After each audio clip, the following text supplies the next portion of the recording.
Lord. దేవుని నామానికి మహిమ కలుగును గాక. మన ప్రభును రక్షకుడైన యేసుక్రీస్తు నామంలో ప్రత్యేకించి reach the world preach the word అనే యూట్యూబ్ ఛానల్కి మిమ్మల్ని అందరూ ఆహ్వానిస్తూ ఉన్నాను. ఈరోజు ప్రత్యేకమైన అంశంతో మీ ముందుకు రావటం జరిగింది. అదేంటంటే an instrument in the hand of an awesome God అనే ఒక అంశము పైన దేవుని వాక్యములో నుండి తెలుగులో అపోస్తలుల కార్యముల గ్రంథము 9వ అధ్యాయము 15వ వచనాన్ని మనం చదువుకుందాం. Please turn your books, book of acts chapter 9 verse 15. అందుకు ప్రభువు, నీవు వెళ్ళుము, అన్యజనుల ఎదుట, రాజుల ఎదుటను, ఇశ్రాయేలుల ఎదుటను నా నామమును భరించుటకు ఇతడు నేను ఏర్పరచుకొనిన సాధనమై ఉన్నాడు, మూల భాషలో పాత్రయ్య ఉన్నాడు.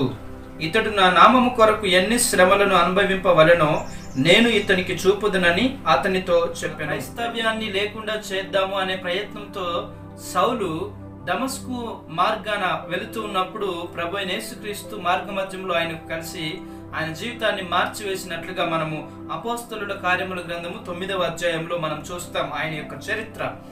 అయితే అననీయాతో మాట్లాడుతూ దేవుడు, నీవు వెళ్ళి సౌలుతో మాట్లాడుము, నేను అతనిని ఒక సాధనముగా, ఇతడు నేను ఏర్పరచుకొనిన సాధనమై ఉన్నాడు అని వాక్యంలో దేవుడు ఇక్కడ చాలా క్లియర్ గా సెలవిస్తాడు. పౌలు యొక్క జీవితాన్ని గురించి సౌలుగా ఉన్నప్పుడు అననీయాతో దేవుడు మాట్లాడుతున్న ఈ మాటలను నేను చదివినప్పుడు నాకు వచ్చిన ఒక తలంపు ఆలోచన ఏంటి అని అంటే, అపోస్తలుడైన పౌలుగా మారి అంతగా దేవుని సన్నిధిలో, దేవుని మందిరాలకు, అనేక ప్రజలకు ఆశీర్వాదకరంగా అపోస్తలుడైన పౌలు యొక్క జీవితం ఉండటానికి గల కారణము ఆయన దేవుని చేతిలో ఒక ఆశీర్వదించబడిన పనిముట్టుగా, సాధనముగా, ఒక మంచి పాత్రగా ఉన్నట్లుగా ఇక్కడ వాక్యము మనకు చాలా క్లియర్ గా అర్థమవుతా ఉంది. సో గనుక ఈ వచనాన్ని చదివిన నేను నా జీవితంలో కూడా నేను అర్థం చేసుకున్నది ఏంటి అని అంటే, మనం అందరము కూడా దేవుని యొక్క చేతిలో పనిముట్లముగా ఉన్నాము అనే విషయాన్ని మనం జ్ఞాపకంలో పెట్టుకోవాలి. క్రీస్తునందు ప్రతి విశ్వాసి కూడా ఆదియందు జగత్తు పునాది వేయబడక మునిపే ఆయన క్రీస్తులో మనల్ని ఏర్పాటు చేసుకున్నాడు అని దేవుని యొక్క వాక్యంలో మనం చూస్తూ ఉన్నాము. ఆ విషయాన్ని మనం అర్థం చేసుకుంటూ ఉన్నప్పుడు దేవుడు నిన్ను నన్ను ఆయన చేతిలో ఒక పనిముట్టుగా మనము వాడబడాలి ఆయన మహిమ కొరకు అని దేవుడు ఇక్కడ సెలవిస్తూ ఉన్నాడు. అయితే థింక్ అబౌట్ ఎనీ ఇన్స్ట్రుమెంట్. మన ముందున్న ఏ పనిముట్టునైనా సాధనమైనా మనం తీసుకుంటూ ఉన్నప్పుడు ఒక పనిముట్టును అక్కడ ఉంది అని అంటే దాని ఉద్దేశం ఏంటి? ఆ పనిముట్టు దానికోసం ఒక ప్రత్యేకమైన పని ఉంది అని అర్థం. అయితే సృజించబడిన ప్రతి వస్తువు అది ఏ పని కోసమైతే నిర్ణయించబడిందో ఆ పనిని చేయటానికి అది వాడబడితే దానికి మహిమ వస్తుంది. ఒకవేళ ఆ వస్తువు మధ్యలో సరిగా సహకరించకపోతే ఆ యజమాని ఎవరైతే దాన్ని సృజిస్తారో, ఎవరైతే దానిని కొనుక్కుంటారో, ఎవరైతే దానిని సంపాదించుకుంటారో, ఒక ప్రత్యేకమైన పని కోసం అది వాడబడాలి అని తెచ్చుకున్న ఆ ఇన్స్ట్రుమెంట్, ఆ సాధనము, ఆ పనిముట్టు, ఆ పాత్ర సరిగా సహకరించకపోతే ఆ యజమానికి బాధను కొని తెస్తూ ఉంది. ఆ యజమాని దాని మధ్యలోనే ఆ సాధనాన్ని, పనిముట్టుని బయటపడేసే వీలుంది. ఎందుకనంటే తన అవసరము కోసము తెచ్చుకున్నప్పుడు అది సహకరించలేదు గనుక ఆ పనిముట్టును పక్కన పడేసే వీలుంది. ఒక గొప్ప దైవజనుడు ఈ మాట అంటాడు అనమాట. ఏంటి అంటే, దేవా, నన్ను నీ చేతిలో ఒక గొప్ప పని ముట్టుగా నన్ను ఆశీర్వదించు. నేను తుప్పుబట్టిపోయి మూలకుండే కంటే నీ చేతిలో అరిగిపోయి తరిగిపోయి నాకున్న నా జీవితం అంతా నీ కోసము నేను వ్యయపరచటానికి ఇష్టపడుతున్నాను ప్రభువా. గనక తుప్పిపట్టిపోయే సాధనముగా నేను ఉండకుండా నీ మహిమ కోసము నేను ఎంతకైనా కరిగిపోవటానికి నేను సిద్ధంగా ఉన్నాను అని ఒక గొప్ప దైవజనుడు దేవుని యొక్క చేతిలో పనిముట్లముగా, పని పాత్రలముగా, సాధనములుగా ఉన్నాము అనే సత్యాన్ని మనం జ్ఞాపకంలో పెట్టుకోవాలి. అయితే పనిముట్టుకి, ఏ పనిముట్టునైనా మనం తీసుకున్నప్పుడు దానికి సెల్ఫ్గా ఒక ఇష్టము అనేది ఉండదు. దానికి స్వతహాగా నాకంటూ ఒక కోరిక అనేది ఏ ఇన్స్ట్రుమెంట్కి కూడా ఉండదు. ఆ ఇన్స్ట్రుమెంట్లో ఉన్న ఒకే ఒక లక్షణం ఏంటంటే యజమానునికి అందుబాటులో ఉండాలి, యజమానునికి అనుకూలంగా ఉండాలి, ఆ ఇన్స్ట్రుమెంట్ పరిశుద్ధంగా, పరిశుభ్రంగా ఉండాలి, అది సహకరించేదిగా ఉండాలి, అది ఇంపైనదిగా ఉండాలి. సో ఇన్స్ట్రుమెంట్ కున్న ఒకే ఒక లక్షణం ఏంటంటే ప్లీజింగ్ ద మాస్టర్. యజమానునికి అనుకూలంగా ఉండటమే ఇన్స్ట్రుమెంట్ లో ఉండాల్సిన గొప్ప లక్షణం. యజమానునికి అందుబాటులో ఉండటమే ఇన్స్ట్రుమెంట్ లో ఉండాల్సిన గొప్ప లక్షణం.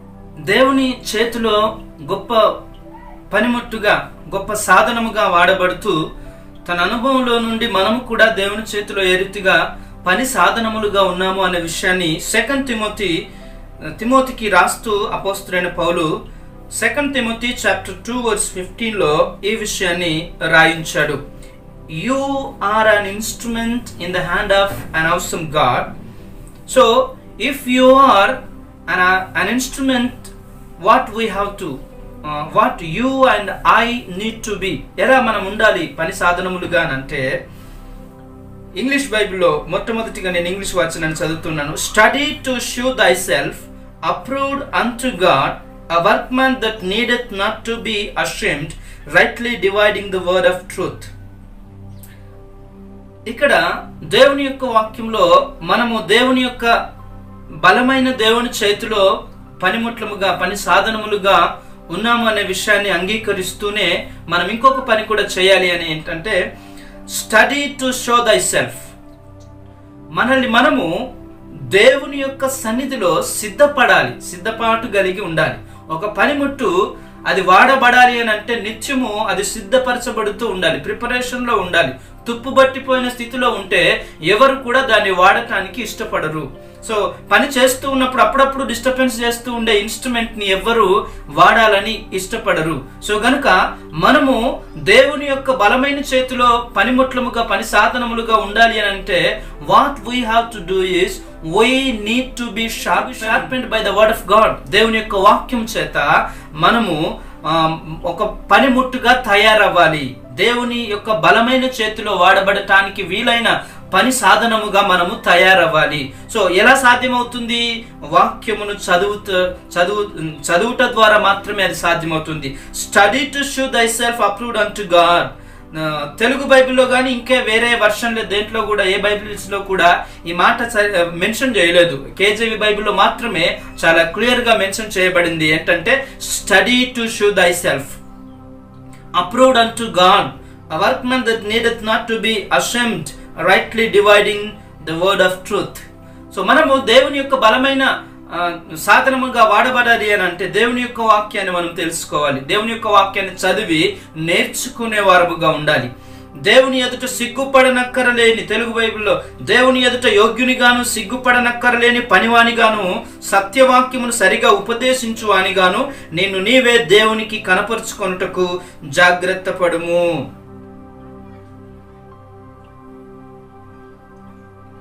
20వ వచనం, గొప్ప ఇంటిలో వెండి పాత్రలును బంగారు పాత్రలను మాత్రమే గాక కర్రవియు మంటవియు కూడా ఉండును.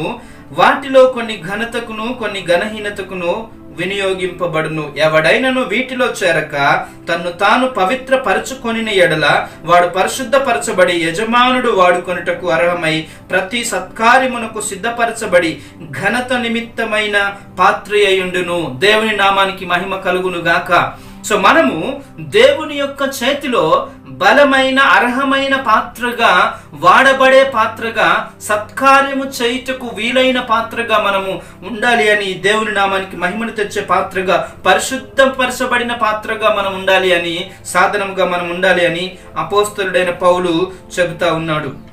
సో మనము దేవుని యొక్క సన్నిధిలో పనిముట్లముగా మనల్ని మనం ఎలా సిద్ధపరచుకోవాలో అనే ఉద్దేశంతోనే సుమారు ఒక తెలుగులో ఎక్స్పోజిటరీ ప్రసంగాలు మీ ముందుకు తీసుకొని రావడానికి నేను ఇష్టపడతా ఉన్నాను. సో ఇదే అంశం పైన సుమారు 100 ప్రసంగాలు మీ ముందుకు తీసుకొని రావాలని ఇష్టపడతా ఉన్నాను. ఒక్కొక్క సాధనము దేవుని చేతిలో వారు ఏ రీతిగా వారి జీవితాలను సమర్పించుకున్నారు, దేవుని మాటకు ఏ రీతిగా లోబడ్డారు, దేవుని చేత ఏ రీతిగా బహుబలముగా వాడబడ్డారు, అదే రీతిగా బలమైన సాధనములుగా ఉండి దేవుని యొక్క మాటను నిర్లక్ష్య పెట్టి ఏ రీతిగా ఘనహీనమైన పాత్రలుగా కూడా ఎంచబడ్డారు, ఘనహీనులు అయిపోయారో ఆ విషయాన్ని కూడా మనము ముందు రానున్న దినములలో మీ ముందుకు అనేక వివిధములైన 2 రకాలైన పాజిటివ్ అండ్ నెగటివ్ 2 రకాలైన పాత్రలను దేవుని యొక్క చేతిలోనే ఉన్న వారు ఘనహీనంగా వాడబడిన పాత్రలుగా ఉన్నారు. సో వారు ఎవరెవరో అనేది మీ ముందుకు తీసుకుని రావాలని 1 తిమోతి చాప్టర్ 4 వర్స్ 14 లో ఈ మాటను మాట్లాడతాడు. Neglect not the gift that is in the which was given the by ప్రొఫెసీ.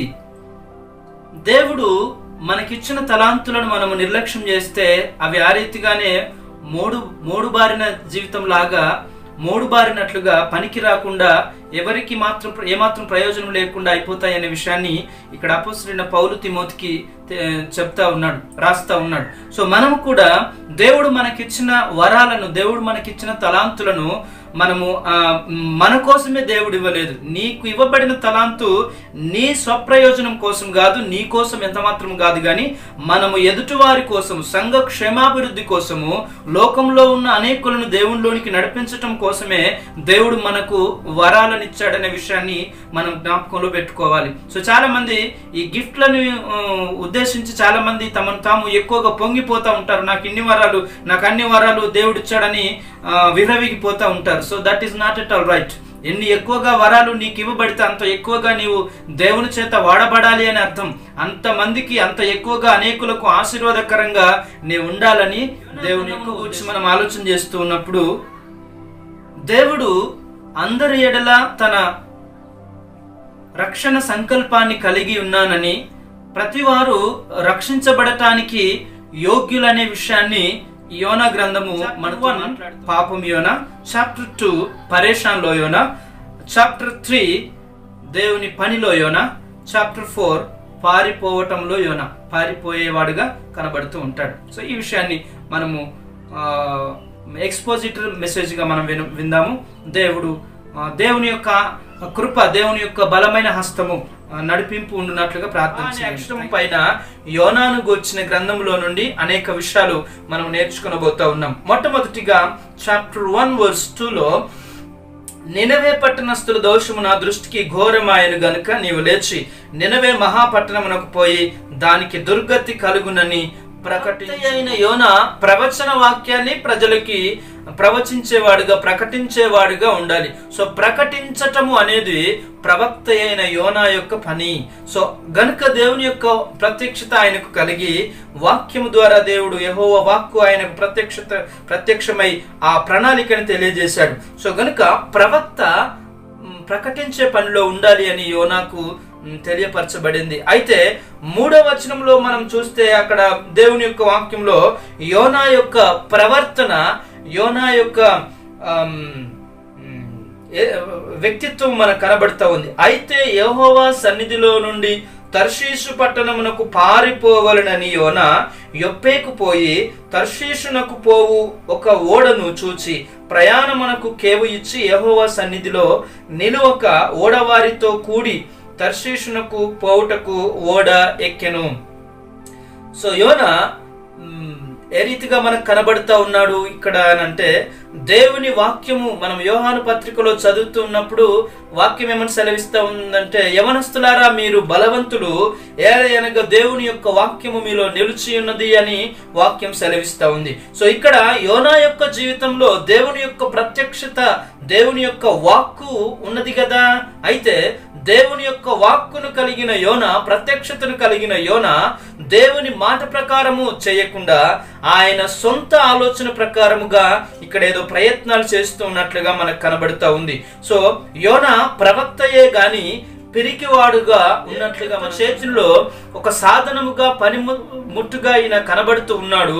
అయితే దేవుడు ఏ ఉద్దేశం కలిగి యోనాని ఎంపిక చేసుకున్నాడో ఆ ఉద్దేశాన్ని నెరవేర్చుటకు ఇష్టపడినట్లుగా యోనా ఇక్కడ కనిపించట్లేదు అనే విషయాన్ని మనం జ్ఞాపకంలో పెట్టుకుందాం. వర్స్ 3లో ఆయన పారిపోయినట్లుగా కనబడుతూ ఉన్నాడు.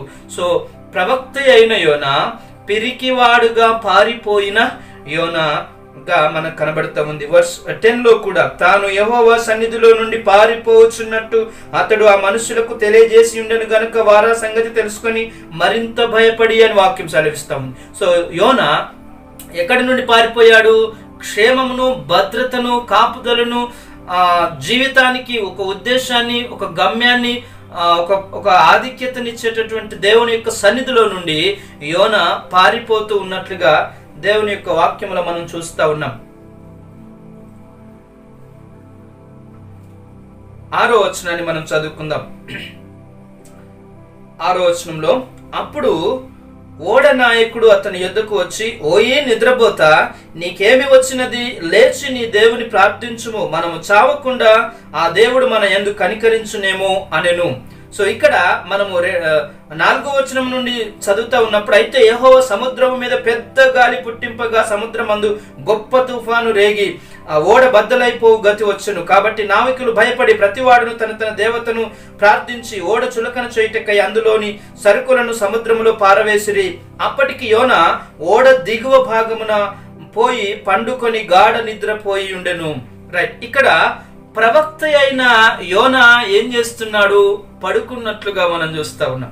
సో ప్రార్థించాల్సిన యోనా, ప్రవక్త దేవుని యొక్క ప్రవచనాన్ని ప్రకటించాల్సిన యోనా పారిపోయిన వాడిగా కనబడుతూ ఉన్నాడు. అదే రీతిగా ప్రార్థించాల్సిన యోనా ఆయన పడుకున్నట్లుగా దేవుని యొక్క వాక్యంలో మనం చూస్తూ ఉన్నాం. సో 6-7 వచనాలలో ఆయన ఆత్మీయ స్థితిలో పడిపోయాడు. ఆయన దేవునికి దూరస్తుడిగా, దేవుని సన్నిధికి దూరముగా వెళ్ళిపోయే ప్రయత్నం చేస్తూ ఉన్నాడు. ఆయన పడుకున్నట్లుగా దేవుని యొక్క వాక్యంలో మనం చూస్తూ ఉన్నాం. సో 6-7 వచనాలను మనం చదువుకుంటూ ఉన్నప్పుడు, ఓడ నాయకుడు వచ్చి, ఓయే నిద్రపోతా, నీకేమి వచ్చినది? లేచి నీ దేవుని ప్రార్థించుము, మనము చావకుండా ఆ దేవుడు మన యందు కనికరించునేమో అనెను. అంతలో ఓడవారు, ఎవనిని బట్టి ఇంత కీడు మనకు సంభవించినది తెలియటకై మనము చీట్లు వేతము రండని ఒకరితో ఒకరు చెప్పుకొని చీట్లు వేయగా చీటి యోనా మీదికి వచ్చెను. పట్టుబడిన యోనా, ప్రవక్త అయిన యోనా, పారిపోయిన యోనా, పిరికివాడైన యోనా, పడిపోయిన ఆత్మీయ స్థితిలో పడిపోతున్న యోనా, పడుకున్న యోనా. అదే రీతిగా ఇప్పుడు 6-7 వచనాలలో పట్టుబడిన యోనా, ఆయన పట్టబడ్డాడు. సో ఎవరికీ తెలియదు కానీ దేవుని యొక్క ప్రణాళికలో యోనా ఉన్నాడు గనుక వారు వేసుకున్న చీటీల ప్రకారము అది యోనా మీదకే వచ్చినట్లుగా చూస్తూ ఉన్నాం. సో పట్టబడిన యోనా, 6-7 వచనాల్లో ఆయన పట్టుబడినట్లుగా చీట్లు వేయగా చీటి యోనా మీదికి వచ్చినట్లుగా మనం చూస్తూ ఉన్నాం. సో పట్టుబడిపోయినట్లుగా మనం చూస్తూ ఉన్నాము యోనా జీవితంలో. సో గనుక ఇక్కడ ఒక సత్యాన్ని మనం జ్ఞాపకంలో పెట్టుకోవాలి. సత్యవాక్యాన్ని సరిగా మనం అర్థం చేసుకొని విభజించి దేవుని యొక్క వాక్యాన్ని మనం అర్థం చేసుకొనగలిగితే మన జీవితంలోనికి కూడా ఇది అప్లై చేసుకునే రీతిగా ఉంటుంది. మనము కూడా అనేకమైన పాఠాలని, మనము గుణపాఠాలని మనము నేర్చుకునే వారముగా యోనా యొక్క జీవితం మనకు కనబడుతూ ఉంది. సో ప్రవక్త అయిన యోనా, ఆయన ప్రకటించాల్సిన యోనా ప్రకటించకుండా ఆయన పని గట్టుకొని వేరే ప్రదేశానికి పారిపోయినట్లుగా మనం చూస్తూ ఉన్నాం. దేవుడు చెప్పిన ప్రదేశానికి వెళ్లకుండా వేరే ప్రదేశానికి పారిపోయినట్లుగా మనం చూస్తూ ఉన్నాం. అనేక సార్లు మన ఆత్మీయ జీవితంలో కూడా మనము we being a Christians, we being a children of God, we don't obey actually the word of God, but we do so many things according to our desire and pleasures. మనకి ఇష్టం వచ్చినట్లుగా మన జీవితానికి అనుకూలంగా ఉన్న పనులను మాత్రమే మనం చేసుకునే రీతిగా మనము జీవిస్తూ ఉంటాం. సో యోనా పారిపోయాడని మనం నవ్వుకుంటాము. యోనా దేవుని మాట వినలేదు అని యోనా గురించిన చులకన మాటలు మనం మాట్లాడుకుంటాము. కానీ we as Christians being a children of God, దేవుని యొక్క పిల్లలముగా, దేవుని యొక్క బిడ్డలముగా, దేవుని యొక్క స్వాస్థ్యముగా, దేవుని యొక్క ఇష్టమైన జనాంగముగా మనము కూడా యోనా వలె మా దేవుడు మనకిచ్చిన దేవుని యొక్క వాక్యం ఏమని సెలవిస్తా ఉంది? మనము రాజులైన యాజక సమూహము అని దేవుని యొక్క వాక్యం సెలవిస్తా ఉంది. మనము రాజులము, యాజకులము. రాజు పరిపాలన చేయాలి, యాజకుడు బలులను అర్పించాలి, యాగాలు చేయాలి. అయితే ఈ రెండు పనులను దేవుడు మనకి ఇస్తా ఉన్నాడు. సో పరిపాలన చేసేది ఒక పని అయితే, మనము ఇతర జనాంగం గురించి, అనేకులను గురించి ప్రార్థన విజ్ఞాపన చేసే పని ఇంకొకటి కూడా ఇచ్చాడు. సో మనము రాజులముగా, యాజకులముగా దేవుడు మనల్ని నిర్ణయించినప్పుడు, నియమించినప్పుడు మన ఇంట్లో మనం ఏ రీతిగా దేవుని యొక్క దేవుడి మనకిచ్చిన ఆధిక్యతను మనం సద్వినియోగం చేసుకుంటూ ఉన్నామో మనం పరీక్షించుకోవాల్సిన వారమైనాం. అంత మాత్రమే కాకుండా దేవుని యొక్క మందిరంలో కూడా మనం ఏ రీతిగా జీవిస్తూ ఉన్నాం, ఎలాంటి ఆలోచనలు కలిగి మనం మందిర ఆవరణంలో గడుపుతున్నామో మనల్ని మనం పరీక్షించుకుంటే మంచిది. Being a children of God, we should on his duty.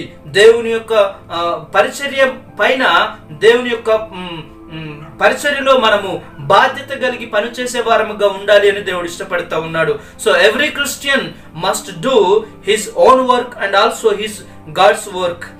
ప్రతి ఒక్క విశ్వాసి తన పని మాత్రమే, తన సొంత పనులు మాత్రమే గాక దేవుని యొక్క పనులు కూడా మనము చేయాల్సిన వారమై ఉన్నామనే సత్యాన్ని మనం గమనించుకోవాలి. సో అపొస్తలుడైన పౌలు తిమోతికి రాస్తూ కొన్ని సందర్భాలలో అంటాడు ఈ మాట ఏంటనంటే, మనలో అనేకులు తమ సొంత పనులు మాత్రమే చేసుకుంటూ ఉన్నారు, కానీ దేవుని పనిని ఎవరు చేయట్లేదు, దేవుని పనికి ఎవరు సహకరించేవారుగా లేదు అని, స్వార్థపూరితమైన జీవితాన్ని కలిగి ఉన్నారు అని దేవుని యొక్క వాక్యము హెచ్చరిక చేస్తూ ఉంది. సో గనుక దేవుని బిడ్డలముగా మనల్ని మనము పరీక్షించుకునే పని చేద్దాము. మనము కూడా ఒకవేళ యోనాలాగే దేవుడు చెప్పిన పని చేయకుండా మనకిష్టమైన పని చేయటానికి మనము ప్రయత్నాలు చేస్తూ ఉన్నామేమో. సో మనం కూడా యోనా ఉన్నలాంటి స్థితిలోనే ఉన్నామనే విషయాన్ని మనం జ్ఞాపకంలో పెట్టుకుందాం. సో 6-7 వచనాల్లో పట్టుబడినట్లుగా చూస్తూ ఉన్నాం. సో వేరెవర్ వి గో, మనం ఎలాంటి పరిస్థితులలో నుండి మనం వెళుతూ ఉన్నప్పటికీ నీ ద్వారా దేవుడు ప్రత్యేకించి ఒక పనిని చేయాలని అనుకున్నప్పుడు నీవు దేవుని యొక్క బలమైన హస్తములో నుండి తప్పించుకోవటం నీ వల్ల కాదు అనే విషయాన్ని, సత్యాన్ని నీవు ఎరగాలి. సో ఈ లోకంలోనికి వచ్చిన తర్వాత దేవుని యొక్క చేతిలో నుంచి తప్పించుకొని నీకు ఇష్టమైనట్లుగా జీవించటం అనేది నీకు సాధ్యం కాదు. ప్రసంగి గ్రంథం అంతా మనం చదువుతూ ఉన్నప్పుడు ప్రపంచంలో ఎక్కువగా జ్ఞానం కలిగిన సొలొమోను ప్రసంగాన్ని రాస్తూ ఆయన చెప్తాడనమాట, ఒకడు ఆహారము భుజించిన తర్వాత దానిని జీర్ణించుకోవటము, దానిని బట్టి ఆనందం సంతోషము కలిగి ఉండటము కూడా this is nothing but the gift of God అంటాడు. దేవుడిచ్చే బహుమానమే, దేవుడిచ్చే ఇట్స్ ఎ బ్లెస్డ్ ఆపర్చునిటీ అని అంటాడు సొలొమోను. సో కనుక మనము మన జీవితంలో చేస్తున్న ప్రతి కార్యము కూడా దేవునికి ఇంపైనదిగా, ఇష్టమైనదిగా ఉండాలని దేవుడు ఇష్టపడుతూ ఉన్నాడు. అయితే యోనా పట్టుబడినట్లుగా మనం చూస్తూ ఉన్నాం. మన జీవితంలో కూడా అనేక సార్లు దేవుడు మనల్ని పట్టుకుంటాడు. సో దేవుడు మనల్ని పట్టుకున్న తర్వాత మనము దేవుని యొక్క మాటకి లోబడితే, మన జీవితాన్ని దేవునికి సమర్పించుకొని దేవుని యొక్క మాట చొప్పున మనము ముందుకు సాగితే అది మనకు ఆశీర్వాదకరంగా ఉంటుంది. అయితే యోనా యొక్క జీవితంలో ఎలాంటి పరిస్థితుల గుండా ఆయన వెళ్ళవలసి వచ్చిందో ఇంకా కొన్ని వచనాలను మనం చదువుకుందాం. సో నినవే పట్టణానికి వెళ్ళడానికి బయలుదేరే ప్రయత్నం చేసిన యోనా నినవే పట్టణానికి బదులుగా తర్షీషు వెళ్ళటానికి పారిపోతున్నట్లుగా వెళుతూ ఉన్న ఈయన దేవుడి యొక్క ప్రణాళికలో ఉన్నాడు గనుక పెద్ద తుఫాను వచ్చి దేవుడు వారి యొక్క ప్రణాళికని తారుమారు చేసినట్లుగా మనం చూస్తూ ఉన్నాం. సో 8-10 వచనాలను మనం చదువుకుందాం. కాబట్టి వారు అతనిని చూచి, ఎవరిని బట్టి ఈ కీడు మాకు సంభవించనో, నీ వ్యాపారం ఏమిటో, నీవు ఎక్కడి నుండి వచ్చావో, నీ దేశం ఏదో, నీ జనం ఏదో, ఈ సంగతి అంతయు మాకు తెలియజేయమనగా అతడు వారితో ఇట్లనను, నేను హెబ్రీయుడను, సముద్రమునకును భూమినికి సృష్టికర్త అయిన ఆకాశమందుండు దేవుడై ఉన్న యెహోవా యందు నేను భయభక్తులు గలవాడనై ఉన్నాను. What a sad news, is it the glad news? ఆయన ఏమని చెప్తున్నాడు? నేను దేవుడై సృష్టికర్త అయిన దేవుడు, సముద్రమునకును భూమికి సృష్టికర్త అయిన ఆకాశమందున్న దేవుడై ఉన్న యెహోవా యందు నేను భయభక్తులు కలిగిన వాడై ఉన్నాను అని చెప్తా ఉన్నాడా? నిజముగా ఆయన ఆత్మీయ జీవితాన్ని మనం పరీక్షిస్తూ ఉన్నప్పుడు పిచ్చివాడు ఎప్పుడు he never confess that he is a mad. పిచ్చివాడు ఎప్పుడు నేను పిచ్చివాడిని అని అనుకోడంట. కారణం ఏంటంటే వాడు పిచ్చివాడు కనుక ఆ పిచ్చితనం వాడికి అర్థం కాదు, వాడు పిచ్చివాడికి ఆనందం కదా. సో కనుక మనము కూడా కొన్నిసార్లు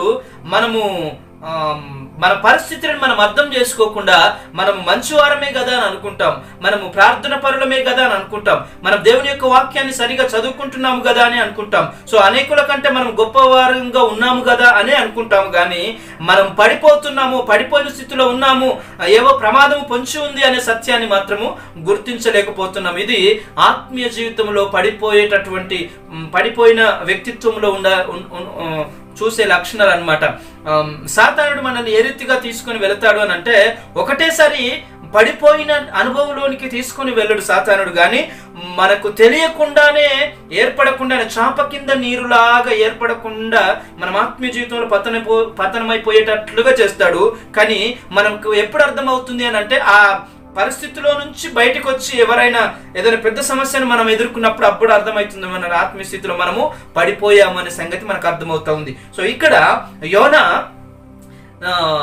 ఎప్పుడైతే తన మనసులో లూసిఫర్ ఎప్పుడు పడిపోయాడు, తన మనసులో దేవుని యొక్క గొప్ప పర్వతము ఆకాశ నక్షత్రములకు పైగా దేవుని యొక్క ఉన్నత సింహాసనమునకు పైగా తన సింహాసనాన్ని హెచ్చించుకోవాలనే చిన్న తలంపు వచ్చినప్పుడే లూసిఫర్ పడిపోయినట్లుగా దేవుని యొక్క వాక్యము యెహెజ్కేలు గ్రంథంలో మనకు సెలవిస్తా ఉంది. అయితే ఇక్కడ యోనా ఎప్పుడు పడిపోయాడు మరి ఆయన ఆత్మీయ స్థితిలో అని అంటే, నినవేకి వెళ్ళు అని దేవుని యొక్క వాక్యము ప్రత్యక్షమైనప్పుడు తన మనసులో అనుకున్నాడు ఏమనంటే, చచ్చినా వెళ్ళను నినవే పట్టణానికి, నేను తర్షీషుకు వేరే ప్రదేశానికి వెళ్ళిపోతానని అప్పుడే అనుకున్నాడు తన మనసులో. సో అప్పుడే తన ఆత్మీయ జీవితంలో పడిపోయినట్లుగా మనం చూస్తా ఉన్నాం. సో పడిపోయిన యోనా, పట్టుబడిన యోనా ఇక్కడ ఏమని చెప్తా ఉన్నాడంటే, భయభక్తులు కలిగిన వాడనై ఉన్నాను, సముద్రమునకును భూమికి సృష్టిని సృజించిన సృష్టి మహాదేవుడైన యెహోవా భక్తుడనై ఉన్నాను అనే విషయాన్ని ఇక్కడ యోనా తన స్థితిని గురించి తెలియజేస్తా ఉన్నాడు. అయితే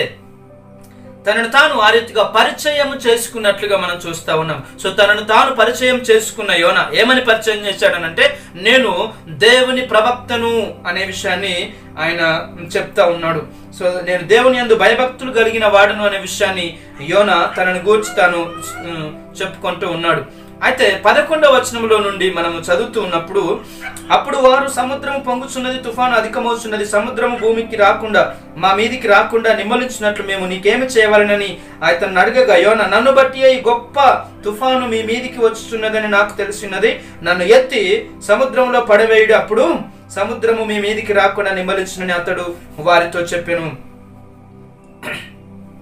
ఏంటంట, తనను తాను పరిచయం చేసుకున్నాడు, తర్వాత సముద్రంలో పడవేయబడినట్లుగా కూడా చూస్తూ ఉన్నాం.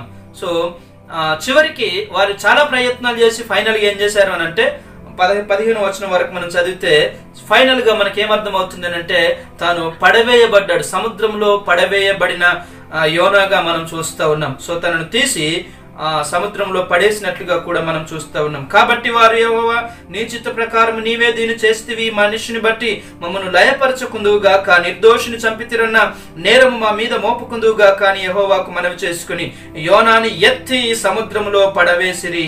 పడవేయగానే సముద్రము పొంగకుండా ఆగెను. సో గనుక కొన్నిసార్లు దేవుని యొక్క ప్రణాళికలో ఉన్న దేవునికి ఇష్టలైన వారిని బట్టి కొన్ని సందర్భాలలో కొన్ని ఆటంకాలు వస్తాయి. అవి దేవుని చెప్పి నేను ముందుకు సాగుతాను.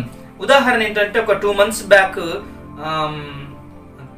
తమిళ్ బ్రాహ్మణ్ అనేట ఒక ఆయన తన ప్రసంగంలో ఈ విషయాన్ని, ఈ సాక్ష్యాన్ని తాను చెప్పాడు. ఈ విషయాన్ని మీరు కూడా జ్ఞాపకంలో పెట్టుకోవాల్సిందిగా మనం చేస్తూ ఉన్నాను. ఎందుకు దేవుడు కొన్నిసార్లు తనకిష్టులైన వారి యొక్క ప్రార్థనను ఆలకించి తన ప్రణాళికలో కొన్ని ప్రపంచంలో అంటే కొన్ని ప్రాంతాలలో కొన్ని గలిబిలీలు, కొన్ని ప్రాంతాలలో తన చిత్తాన్ని నెరవేర్చడానికి కొన్ని వర్షాలు కానీ, లేకపోతే పెద్ద తుఫానులు కానీ, భూకంపాలు కానీ, సునామీలు కానీ, లైక్ కరోనా వైరస్ లాంటివి తెగుళ్లను కానీ దేవుడు ఎందుకు తీసుకొని వస్తాడు అని అంటే, దేవుడు ఒక ప్రత్యేకమైన ప్రణాళికను కలిగి ఉంటే తప్ప కొన్ని విషయాలు ఆయన చేయలేడు. సో ఈ భూమి మీద దేవుడు జరిగించే ప్రతి కార్యం వెనకాల ఒక ప్రత్యేకమైన ప్రణాళిక ఉంటుందనే విషయాన్ని నేను మీకు తెలియదు. తమిళనాడులో ఒక బ్రాహ్మణ్ తన ప్రసంగంలో ఈ విషయాన్ని మెన్షన్ చేశాడు. ఏంటి అని అంటే, ఒక జాన్ మార్క్ ఆర్ సంథింగ్ ఏదో పేరు ఉంటుంది, ఆయన క్యాన్సర్ కి ఒక మందుని కనిపెట్టాడంట. ఈ విషయము ఆయన చికాగోలో ఉంటాడంట. సో యుఎస్ఏలో, అమెరికాలో చికాగోలో ఉన్న స్టేట్ లో, రాష్ట్రంలో ఆయన ఉంటాడు. సో ఆ ప్రదేశంలో ఉన్న ఈయన రీసెంట్ గా క్యాన్సర్ కి మందు కనిపెట్టిన తర్వాత అదే ప్రాంతంలో ఉన్న ఇంకొక రాష్ట్రం వాళ్ళు ఈయనని ఇన్వైట్ చేశారంట. జర్నీ స్టార్ట్ చేసిన తర్వాత మధ్యలోనికి వచ్చేసిన తర్వాత ఆ ప్లేన్ ఎందుకో కొన్ని అనుకోని సంఘటనలు, అనుకోని కారణాల వల్ల వర్షము, విపరీతమైన వర్షము, మబ్బులు, ఉరుములు, మెరుపులు ఇలాంటివి వచ్చి సిగ్నల్ సరిగా లేక ల్యాండ్ అయిన తర్వాత అక్కడ సంబంధించిన అధికారులను కలిసి తనను తాను పరిచయం చేసుకుని చెప్పాడు. ఏంటి అని అంటే, సార్ నేను పలాని రాష్ట్రానికి వెళ్తూ ఉన్నాను, సో సన్మానానికి ఈ టైం ఫిక్స్ చేసుకున్నాము గనుక నేను వెళ్ళకపోతే చాలా ఇబ్బందిగా వారు ఫీల్ అవుతారు. సో గనుక ఎట్లనైనా చేసి నేను అక్కడికి వెళ్ళేటట్లుగా నాకు అవకాశం ఇవ్వండి, నాకు వీలు కల్పించండి అని అంటే వారు ఏమని చెప్తారంటే, సార్ మేము మీకోసం ఒక క్యాబ్ని బుక్ చేస్తాము, మీరు ఆ క్యాబ్లో వెళ్ళిపోవచ్చు అని చెప్పిన తర్వాత చాలా వందనాలు సార్. ఆ డ్రైవింగ్ చేస్తున్న ఆయన భయపడిపోయి ఆ కారును మధ్యలోనే ఆపేసి ఆయనతో చెప్తాడనమాట, సార్ మనము ఖచ్చితంగా ముందుకు వెళ్ళలేమనే విషయం అర్థమైంది, అదే రీతిగా వెనకకి కూడా వెళ్ళిపోలేము అనే విషయం కూడా నాకు అర్థమైంది. సో దయచేసి మీరు ఏమనుకోను అని అంటే ఒక విషయం చెప్తాను అన్నాడట. ఏంటి అని అంటే, ఎదురుగా ఆ దగ్గరలో ఉన్న ఆ ఇల్లు ఉంది కదా సార్, ఆ ఇంట్లోకి మనం వెళ్దాము, అక్కడ కొద్దిసేపు మనం తలదాచుకుందాము, లేకపోతే మనము ఇలాగే ఒకవేళ ఉంటే ఉరుములు మెరుపులు వచ్చే అవకాశం ఉంది కనుక ఎలాంటి ప్రమాదమైన జరగవచ్చు అని చెప్పిన తర్వాత ఆయన మాట మేరకు ఈ జాన్ మార్క్ అనేట ఆయన ఆ ఇంటిలోనికి వెళ్ళటానికి ఇష్టపడతాడు అనమాట. వెళ్ళిన తర్వాత డోర్ కొట్టి హలో అని కొట్టిన తర్వాత ఒక అమ్మ 30 నుంచి 40 సంవత్సరాల ఒక అమ్మ డోర్ తీసి అడుగుతుంది, ఏంటి ఎవరు మీరు అని అంటే, వారు తామును పరిచయం చేసుకుని, పరిస్థితి ఇదమ్మా, వర్షం వస్తుంది, ఈ పరిస్థితి ఇట్లుంది కనుక మేము ఎటు వెళ్ళలేని పరిస్థితిలో ఉన్నాము, మీ ఇంట్లో కొద్దిసేపు ఉండొచ్చు అని అంటే, సరే ఉండండి రండి అని, మీరు టీ డ్రెస్సులు చేంజ్ చేసుకోండి, తర్వాత టీ కానీ స్నాక్స్ కానీ ఇస్తాను తింటారని అంటే, తీసుకురండి అమ్మా అని అంటే, అలా తినిన తర్వాత ఈలోపు 6 or 6:30 ఆ టైము గడవగానే 6:15 టైం కాగానే 6:15 to 7:30 సంథింగ్ ఒక 1.5 hour ఆమె ప్రార్థనలో ఉంటుంది రెగ్యులర్ గా గనక, సార్ నేను మీరేమనుకోనంటే ఒక మాట చెప్తాను, ఏంటి అని అంటే, నేను ప్రార్థన సమయం ఉంది నాకు ఇప్పుడు, సో నేను ఇప్పుడు ప్రార్థన చేసుకుంటాను, సో నేను 7:15 వరకు 7:15 7:30 వరకు నేను బయటకు వస్తాను, అప్పుడు మీకు డిన్నర్ సంథింగ్ ఏదో ప్రొవైడ్ చేస్తానని అంటే, సరే మంచిదమ్మా వెళ్ళు ప్రార్థన చేయడానికి వెళ్ళు అని వారు అంటారనమాట. అనిన తర్వాత ఈమె లోపలికి వెళ్ళి ప్రార్థన చేస్తూ ఉంది, దేవునికి ప్రార్థన చేస్తూ ఉంది. అయితే ప్రార్థన అంటే ఒక 5-10 నిమిషాలు చేస్తారేమో అని ఈయన అనుకున్నాడు. వాస్తవానికి ఈయన దేవుని నమ్మని వ్యక్తిగా ఆయన ఉన్నాడు అనమాట. సో దేవుని నమ్మడు ఈయన జాన్ మార్క్, క్రిస్టియన్ పేరే కానీ దేవుని నమ్మడు అనమాట. సో ఆ దేవుని నమ్మకుండా ఉన్న ఈయన హాఫ్ అన్ అవర్ తర్వాత ఈయనకు డౌట్ వచ్చింది, అంతగా దేవునికి ప్రార్థనను పూజను చేసేటంత ఏముంటదబ్బా అని అక్కడ రూమ్ విండోలో నుంచి ఆ కట్టన్ ఉంటే దాన్ని కొంచెం ఇటు సైడ్కి అని చూస్తాడు అనమాట. చూసిన తర్వాత ఒక 10-12 సంవత్సరాలున్న ఒక బాబు చాలా ఆయాసంతో అక్కడ ప్రార్థన గదిలో ఉన్నట్లుగా ఆయన కనుగొంటాడు. తర్వాత ఈమె దేవునికి ప్రార్థన చేస్తున్నట్లుగా కూడా ఈ విషయాన్ని కూడా గుర్తిస్తాడు.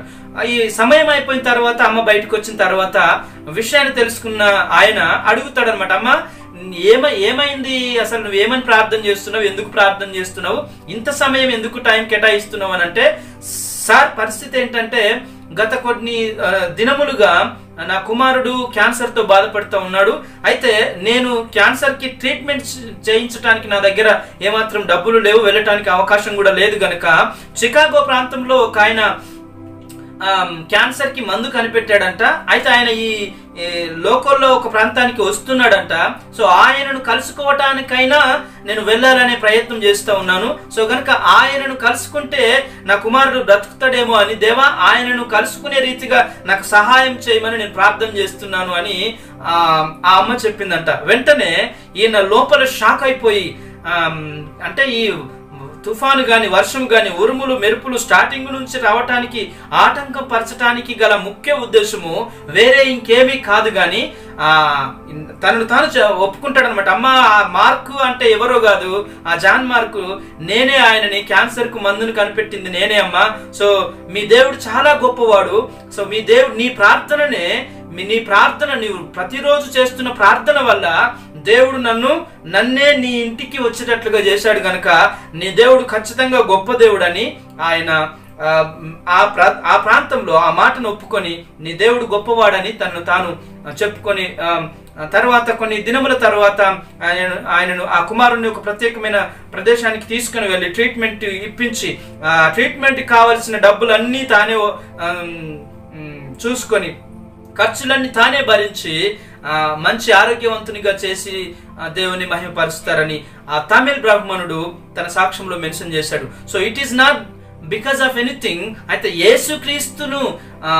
క్రీస్తు యొక్క ప్రణాళికలో ఉన్నవారు యొక్క జీవితంలో దేవుడు ఇలాంటి గొప్ప కార్యాలు జరిగిస్తాడు. సో గనుక ఇక్కడ యోనా యొక్క జీవితాన్ని గురించి కూడా మనం ఆలోచన చేస్తూ ఉన్నప్పుడు, యోనా నినవే పట్టణానికి వెళ్ళటానికి బయలుదేరి తర్షీషుకు వెళుతూ తను తప్పించుకొని వెళుతూ ఉన్నప్పుడు సముద్రంలో పడేస్తే నా పని అయిపోతుంది అనుకున్నాడు. సముద్రంలో పడేస్తే నేను చావనైనా చనిపోతాను, కానీ నినవే వెళ్ళటానికి మాత్రం నేను ఒప్పుకోను అని మొండికి దిగాడు యోనా అని మనం చూస్తూ ఉన్నాం ఆయన యొక్క వ్యక్తిత్వాన్ని. అయితే యోనాను ఎత్తి సముద్రంలో పడవేయగానే సముద్రము పొంగకుండా ఆగెను. ఇది చూడగానే ఆ మనుషులు యెహోవాకు మిగుల భయపడి ఆయనకు బలి అర్పించి మొక్కుబళ్ళు చేసిరి. 17వ వచనంలో గొప్ప మత్స్యం ఒకటి యోనాను మృంగవలనని యెహోవా నియమించి ఉండగా యోనా 3 దినములు ఆ మత్స్యం యొక్క కడుపులో ఉండెను. సో 17వ వచనంలో చివరి వచనంలో ప్రణాళికలో, పరిశుద్ధుడి యొక్క ప్రణాళికలో యోనా, దేవుని యొక్క ప్రణాళికలో యోనా ఉన్నాడు గనక సముద్రంలో పడిపోతే జీవితానికి అంతం, అదే నాశనం, మరణం ద్వారా ఇంకా పీడ విరగడైపోతుందని యోనా అనుకున్నాడు. కానీ పరిశుద్ధుడైన దేవుని యొక్క ప్రణాళికలో యోనా ఉన్నాడు అనే సంగతి యోనా మర్చిపోయాడు. సో గనుక ఒక పెద్ద మత్స్యమును దేవుడు సిద్ధపాటు చేసినట్లుగా దేవుని యొక్క వాక్యంలో మనం చూస్తూ ఉన్నాం. సో చాప్టర్ 1 నేను కొన్ని విషయాలు మనం ఈరోజు నేర్చుకున్న విషయాలని మనం నేర్చుకున్న విషయాలని నేను మీకు మరొకసారి జ్ఞాపకంలోనికి తీసుకుని వస్తాను. ప్రవక్త అయిన యోనా, పారిపోయిన యోనా, పడిపోయిన యోనా, పట్టుబడిన యోనా, పరిచయం చేసుకున్న యోనా, పడవేయబడిన యోనా, పరిశుద్ధుడైన దేవుని ప్రణాళికలో యోనా. సో 7 థింగ్స్, ఇంకా చాలా కూడా మనం చూడొచ్చు, కానీ చాప్టర్ 1లో ఈ 7 థింగ్స్ చాలా ప్రాముఖ్యమైనవిగా మనకు కనబడుతూ ఉన్నాయి. సో గనుక మనల్ని మనం పరీక్షించుకుందాం. మనము దేవుని యొక్క సన్నిధిలో మనం ఏ రీతిగా ఉన్నామో, దేవుని యొక్క ప్రణాళికలో మనము ఉండి దేవుని యొక్క చిత్తాన్ని మనం తెలుసుకొని అయినా కూడా ఒకవేళ దేవుని మాట ప్రకారం చేయటానికి మనం ఇష్టపడకపోతే, బివేర్ ఆఫ్ యువర్ గిఫ్ట్స్. దేవుడు నీకు ఇచ్చిన ప్రతి అవకాశం విషయంలో సద్వినియోగం చేసుకోవటానికి నీవు సాహసించాలి. లేకపోతే యోనా తను చాలా ప్రమాదంలో పడిపోయినట్లుగా మనం చూస్తూ ఉన్నాం. సో లేని ప్రమాదాన్ని కొని తెచ్చుకున్నట్లుగా మనం చూస్తూ ఉన్నాం. సో సృష్టికర్త అయిన దేవుని మాటను ఒకవేళ నీవు వినకపోతే నీవు లేనిపోని శ్రమలను నీ జీవితంలో నీవు రుచి చూస్తావు అనే విషయాన్ని యోనా జీవితంలో నుండి మనం నేర్చుకోగలుగుతా ఉన్నాం.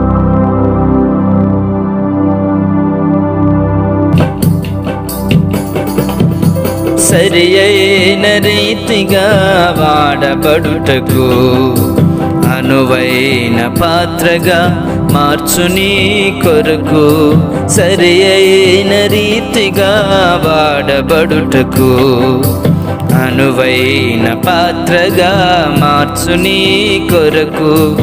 యజమానునికి ఫలమిచ్చుటకు వినియోగించు ఘనతకు. యజమానునికి ఫలమిచ్చుటకు వినియోగించు ఘనతకు. సరి అయిన రీతిగా వాడబడుటకు అనువైన పాత్రగా మార్చు నీ కొరకు. నీ చిత్త ప్రకారం జీవించుటకు నియమానుసారం పోరాడుటకు. నీ చిత్త ప్రకారం జీవించుటకు నియమానుసారం పోరాడుటకు. నా బ్రతుకంతటిలో యేసు శత్రువును ఎదిరించుటకు. నా బ్రతుకంతటిలో యేసు శత్రువును ఎదిరించుటకు.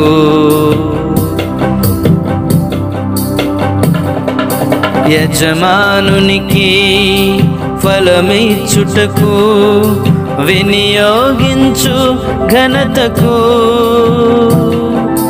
యజమానునికి ఫలమిచ్చుటకు వినియోగించు ఘనతకు.